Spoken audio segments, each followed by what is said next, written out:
to welcome you to the very first installment of Theodore, Alabama's, Martha Stewart's, the bitch can do anything, living.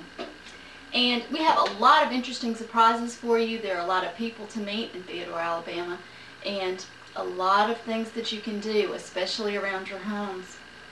Now, the very first project that I want to do, I want to take you from where we obtain the raw materials all the way through the end product that we're going to have. And it has to do with yard decoration. Most Theodore homes have access to old tires and maybe a cheap can of white spray paint, and this makes wonderful flower planters, driveway markers, all kind of things. But we want to be a little more unique than the run-of-the-mill Theodore resident. So we're going to do something a little different, and I'm excited to start the show. We have a lot in store for you, but the first thing we're going to do is this yard decoration, and I'm going to introduce you to the manufacturers of our raw materials. Come along! Theodore own at least one dog, usually a really large dog, capable of scaring your neighbors, chasing off children who might stop by to visit. Let's say hi to Scout. Hi, Scout! She's wagging her tail, very glad to be a participant. Second contributor is Sassy Schnauzer, and she is quite the sassy little schnauzer. She'll be manufacturing our mid-size raw materials. Right, Sassy? Sassy! Sassy! She's wagging her little nub for us, and wondering when dinner time is. Thanks again, Sass. Contributor of our raw material is a little Gracie. She's a small Dachshund, and the small, medium, large is helpful for the size of product that you want to make and the size of raw material you want to make while you're working. These two work well together, and Scout too when they are all playing together, but 2 or 3 dogs is a staple of almost every Theodore home. And in this case we live in a mobile home, but in cases where they don't, most of the animals are under the porch. Materials that I just showed you where we gathered them from, where they're manufactured, are going to be used for the product of this segment, which is making garden gnomes from dog turds. Yes, you too can make a garden gnome from a dog turd. And here in front of me is an example of one that I've recently made. It's unpainted, very simple. You can go more intricate, more detailed with the facial features and noses and wrinkles and that kind of stuff in paint. But just for generally showing you, I wanted to show you the product. And then I'll go into how I have manufactured this here at home.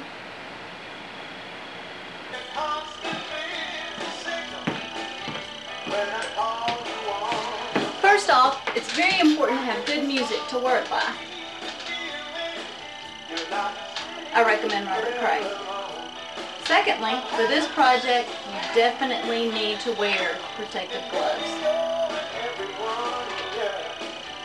What you do is you go around and you gather the raw material, dog turds. Now, as I showed you earlier, we have a manufacturer of large dog turds. This would be Scout in our household.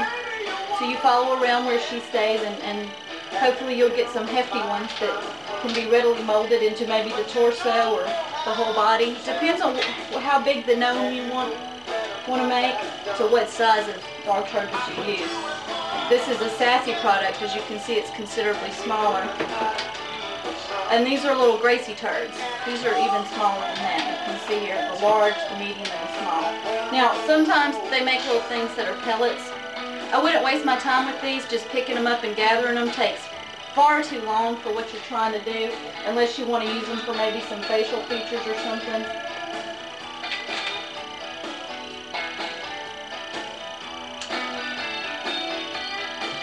But they're hard to work with, so the pellet-sized turd I'd leave alone.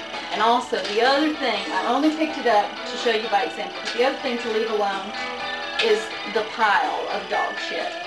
This is not the dog turd for the gnome. This is a pile. And so we leave the piles alone. They tend to be kind of messy, and the manufacturers obviously put some kind of wrong ingredient in coming out with that. So, like I said, I'm not going to waste my time showing you, but you can just see, you know, you can take the small turd and just kind of fold it over to make a foot.